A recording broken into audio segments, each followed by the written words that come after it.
Okay guys, तो आपको अगर याद हो तो हमने इफ़ एल्स पढ़ा था। इफ़ एल्स, और जिसमें हम लिख रहे थे ना, if else if else if else if फिर एल्स, यानी कंडीशन चेक करो अगर, ठीक है, 2 = 2 देन कुछ करो। अगर 2 = 2 नहीं होता तो चेक करो कि क्या 2 से बड़ा है, तो फिर एक कोड एग्जीक्यूट करो। अगर ऐसा भी नहीं होता तो फिर ये चेक करो कि क्या 2 से छोटा है, ठीक है। अगर ये ट्रू होता है तो ये कोड एग्जीक्यूट करो, ठीक है, जो इसके अंदर लिखा जाएगा। अगर ऐसा भी नहीं है, तीनों एक्सप्रेशंस फॉल्स हो जाती हैं, तो फिर आप एल्स पे आ जाओ। यहाँ पे शो करा दो कि none of the expression went true, ठीक है, तो कोई भी एक्सप्रेशन ट्रू नहीं हुई। तो ये इफ एल्स का काम था। इसी तरीके से इसका एक हमारे पास इसके एक रिप्लेसमेंट भी है। इफ एल्स के बजाय हम स्विच को भी यूज़ कर सकते हैं। स्विच में क्या होता है, फॉर एग्जांपल मैं आपको एक एग्जांपल करके दिखाता हूँ ताकि आपको क्लियर हो। यहाँ पे समझे कि हमारे पास डेज़ हैं, ठीक है। अगर 1 डे है तो उसका मतलब है सैटरडे। क्या हो गया मेरी टाइपिंग को। सैटरडे 2 है तो उसका मतलब है संडे, 3 है तो उसका मतलब है मंडे, एंड 7 सो फोर्थ, ठीक है। तो ये सिनेरियो हमारे पास, इसको आप याद रखना कि डे 1 = सैटरडे, डे 2 = संडे। ये मैं एक एग्जांपल कर रहे हैं, ठीक है। तो यहाँ पे एक इंटीजर वेरिएबल बनाता हूँ मैं डे के नाम से, जिसके अंदर मैं वैल्यू स्टोर करता हूँ 3। 3 का मतलब क्या हुआ, मंडे, ठीक है। 1 = सैटरडे, 2 = मंडे संडे, 3 = मंडे। तो मंडे, ठीक है, डे क्या है, मंडे है। अब मैं चेक कराना चाह रहा हूँ कि मेरे पास एक वेरिएबल है डे, जो कि एक इंटीजर है, जिसके अंदर एक वैल्यू है 3। मैं देखना चाह रहा हूँ कि भाई ये वैल्यू जो है वो चेंज होगी, तो उस हिसाब से ये क्या होना चाहिए, ठीक है। उसका जो वो दिन कौन सा है वो स्क्रीन पे शो हो जाए। तो यहाँ पे उसके लिए मैं लगाऊंगा एक स्विच, ठीक है, स्विच, एंड फिर स्मॉल ब्रैकेट्स दूंगा, और फिर वो वेरिएबल पास करूँगा जिसके ऊपर हमने टेस्टिंग करनी है। तो यहाँ पे हमने डे पास करा दिया इसको, ठीक है। अब स्विच के अंदर हम देते हैं केसेस, तो यहाँ पे मैं केस 1 दूंगा। केस 1 का मतलब अगर डे वेरिएबल जो हमने इस स्विच को पास किया है उसकी वैल्यू अगर 1 है तो आपने सी आउट कर देना है टुडे इज़ सैटरडे, ठीक है। एंड यहाँ पे इसको आपने कर देते हैं ब्रेक। मैं बताता हूँ वन बाय वन कि ये क्या है। फिर केस 2, अगर यानी डे जो कि हमने स्विच को पास किया है उसकी वैल्यू अगर 2 है तो आपने क्या करना है, यहाँ पे सी आउट कर देना है, प्रिंट कर देना है today is Sunday, and break कर जाना है। अच्छा, अगर केस 3 क्या है कि अगर डे जो वेरिएबल हमने इस स्विच को पास किया है उसकी वैल्यू अगर 3 है तो आपने सी आउट कर देना है टुडे इज़ मंडे, ठीक है। और यहाँ पे ब्रेक कर जाना है, ठीक है।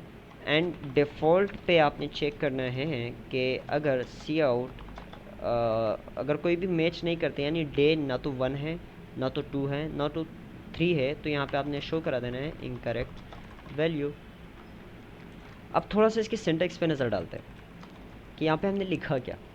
सबसे पहले हमने एक कीवर्ड लिखा स्विच, देन हमने स्मॉल ब्रैकेट्स के अंदर वो वेरिएबल पास किया जिसके ऊपर हमने टेस्टिंग करनी है, यानी डे। डे के अंदर वैल्यू क्या है, 3, ठीक है, ये याद रखना। फिर हमने डाले करली ब्रैकेट्स, और करली ब्रैकेट्स के अंदर हमने मल्टीपल केसेस लिखे, case 1, case 2, case 3, and then default. इसको आप इस तरीके से समझें कि ये एक इफ़ चेक हो रहा है यहाँ पे। इसका मतलब ये है if day is equals to 1, then आपने सी आउट कर देना है ये। यहाँ पे चेक हो रहा है if day variable is equals to 2, then आपने प्रिंट कर देना है ये। यहाँ पे चेक हो रहा है if day variable is equals to 3, then आपने प्रिंट कर देना है ये। और डिफ़ॉल्ट को आप समझे एल्स, यानी अगर तीनों इफ़ ट्रू नहीं होते, तीनों में से कोई भी ट्रू नहीं होता तो एल्स पे आ जाएगा, यानी डिफ़ॉल्ट पे आ जाएगा, और यहाँ पे शो करा देगा इनकरेक्ट वैल्यू, ठीक है। तो केस स्पेस दे के फिर आपने वो वैल्यू लिखनी है जो जिसके ऊपर आपने टेस्ट करना है, फिर कोलोन सिंबल, डबल डॉट, ठीक है, कोलोन है ये सेमी कोलोन है, ये कोलोन सिंबल है जो कि डबल डॉट है। शिफ्ट के साथ आप सेमी कोलोन वाला बटन दबाएंगे तो ये सिंबल आएगा। अच्छा, ये ब्रेक का मतलब क्या है, ब्रेक का मतलब ये है कि आप ये टॉप टू बॉटम काम करता है, यानी पहले ये केस चेक होगा, फिर ये केस चेक होगा, फिर ये केस चेक होगा। तो जैसे ही एक केस ट्रू हो जाता है आपने ब्रेक कर जाना है, यानी आपने नीचे वाले केसेस चेक नहीं करने, ठीक है। इसके लिए हम ब्रेक लगाते हैं। तो अगर इसको मैं एग्जीक्यूट करता हूँ तो यहाँ पे लिखा हुआ आ रहा है टुडे इज़ मंडे। अगर यहाँ पे मैं इसको चेंज करके कह देता हूँ 1 या 2, अब इसको रन करता हूँ तो ये मुझे दिखा रहा है टुडे इज़ संडे। तो वही इफ़ एल्स वाला काम हो रहा है, सिर्फ सिंटेक्स डिफरेंट है। तो स्विच भी आपका इफ एल्स की तरह ही काम करता है। दोनों ऑप्शंस आपके पास अवेलेबल है। अगर आप इफ एल्स के साथ काम करना चाह रहे हैं आप इफ एल्स यूज़ कर सकते हैं, आप स्विच के साथ काम करना चाह रहे हैं तो आप स्विच यूज़ कर सकते हैं। इसका जस्ट यही सिंटेक्स है। अब आपकी प्रैक्टिस क्या है? आपकी प्रैक्टिस ये है कि आपने इसको पूरा एक पेपर पे लिखना है, इस कोड को, और इसको याद करना है। इसके जो सिंबल्स वगैरह हैं, ये जो कीवर्ड्स हैं, इनको याद करना है, यानी इसकी प्रैक्टिस करनी है और ख़ुद से एक एग्जाम्पल बनानी है, एक कोड लिखना है। लाजमी नहीं है ये कोड लिखना, आप कोई और कोड भी लिख सकते हो, और वो आप कोड लिख के फिर आप उसको कोड अपलोड करके लिंक जो है वो कमिट कर सकते हैं। थोड़ा सा इसमें और इसको एक्सप्लोर करते हैं। जो हमने सी इन पढ़ा था, जो कि यूज़र से एक इनपुट लेता था, अब हम उसको यूज़ करते हैं। ठीक है, यहाँ पे एक डे का वेरिएबल मैं इनिशियलाइज़ कर देता हूँ, उसकी वैल्यू डिफ़ाइन नहीं करता, और यहाँ पे मैं एक सी इन का यानी यूज़र से एक इनपुट लेता हूँ और उसको स्टोर करा देता हूँ डे में। अब हमारा प्रोग्राम डायनेमिक हो गया, यानी अगर यहाँ पे मैं रन करता हूँ तो यहाँ पहले मेरे से इनपुट मांगता है। अगर मैं यहाँ इनपुट देता हूँ 2, एंटर करता हूँ तो कहता है टुडे इज़ संडे। ठीक है, इसी तरीके से अगर मैं इसको अगेन रन करता हूँ, यहाँ पे एंटर करता हूँ 3, एंटर करता हूँ तो कहता है टुडे इज़ मंडे। इसी तरीके से अगर मैं कोई ऐसा इनपुट देता हूँ जो कि इसमें है ही नहीं इन केसेस में, और इसको एग्जीक्यूट करता हूँ तो ये कहता है इनकरेक्ट वैल्यू।